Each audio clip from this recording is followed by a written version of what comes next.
पुणे जिल्हा परिषद पुणे आयोजित ऑनलाईन शिक्षण वर्गात आपणा सर्वांचं सहर्ष स्वागत.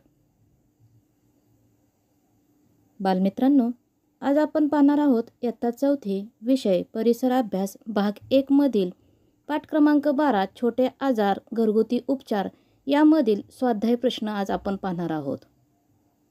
या घटकाची अध्ययन निष्पत्ती याप्रमाणे. हा माझा परिचय.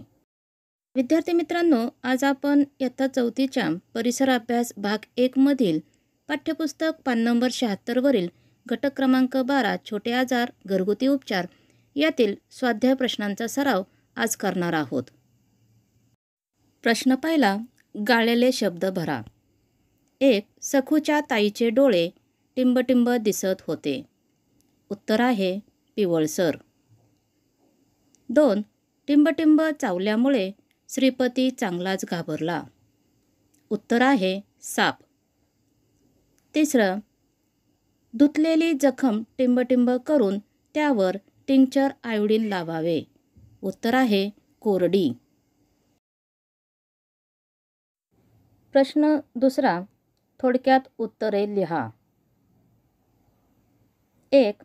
सखूचा घसा का दुखू लागला? उत्तर आहे सखूने थंडगार आईस्क्रीम खाल्ले म्हणून सखूचा घसा दुखू लागला. दुसरा, कावीळ झाल्यावर ताईला किती काळ पूर्ण विश्रांती घ्यायला सांगितली? उत्तर, कावीळ झाल्यामुळे ताईला 3 आठवडे पूर्ण विश्रांती घ्यायला सांगितली. तिसरा, सर्दीवर घरगुती उपचार कोणता? उत्तर आहे सर्दी झाली असेल तर छाती शेकतात. झोपताना गरम पाण्याचा वाफारा घेतात. चौथा प्रश्न, डॉक्टरांच्या सल्ल्याशिवाय पोटात घ्यायची औषधे घ्यावीत का? उत्तर, डॉक्टरांच्या सल्ल्याशिवाय पोटात घ्यायचे कोणतेही औषध कधीही घेऊ नये. पाचवा प्रश्न, अडुळशाच्या पानांचा अर्क कशासाठी उपयोगी पडतो? उत्तर, अडुळशाच्या पानांचा अर्क सर्दी खोकला बरा करण्यासाठी उपयोगी पडतो. 6वा प्रश्न, ताप उतरल्याची खूण कोणती? उत्तर आहे ताप उतरतो तेव्हा खूप घाम येतो, उकडल्यासारखे वाटते. 7वा प्रश्न, सर्दीची लक्षणे कोणती? उत्तर, नाकातून पाणी वाहू लागते, डोके दुखते, नाक व डोळे लाल होतात, श्वास घ्यायला त्रास होतो, कधीकधी बारीक ताप येतो, अंग दुखू लागते, ही सर्दीची लक्षणे आहेत. 8वा प्रश्न, बाम कशासाठी वापरला जातो? उत्तर, डोकेदुखी अंगदुखी अशा त्रासात थोडा आराम वाटावा यासाठी बाम वापरला जातो. बाम लावल्याने दुखऱ्या भागात थोडी उष्णता निर्माण होते व दुखऱ्या भागाला आराम वाटू लागतो. प्रश्न तिसरा, कोष्टक पूर्ण करा.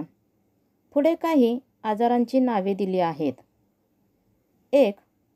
सर्दी. 2. चिकुनगुनिया. 3. हिवताप. 4. खेळताना पडून खरचटणे. 5. पोटाला तड लागणे. 6. विषमज्वर. 7.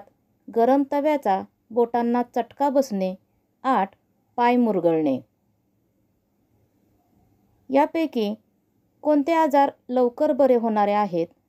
कोणते आजार लवकर बरे न होणारे आहेत? ठरवा आणि खालील कोष्टक पूर्ण करा. पाठ्यपुस्तक पान नंबर 79 वर असे कोष्टक दाखवले आहे. त्यामध्ये तुम्ही हे आजार लिहायचे आहेत. सर्दी लवकर बरा होणारा आजार. चिकुनगुनिया लवकर बरा न होणारा आजार. हिवताप हा देखील लवकर न बरा होणारा आजार आहे. खेळताना पडून खरचटणे लवकर बरा होणारा आजार. पोटाला तड लागणे लवकर बरा होणारा आजार. तर विषमज्वर हा लवकर न बरा होणारा आजार. गरम तव्याचा बोटांना चटका बसणे, लवकर बरा होणारा आजार. पाय मुरगळणे हा देखील लवकर बरे होणारा आजार. याप्रमाणे तुम्ही हे कोष्टक पूर्ण करायचे आहे. विद्यार्थी मित्रांनो, आता आपण सोडवलेला स्वाध्याय तुम्ही वहीमध्ये लेखन करायचा आहे. धन्यवाद.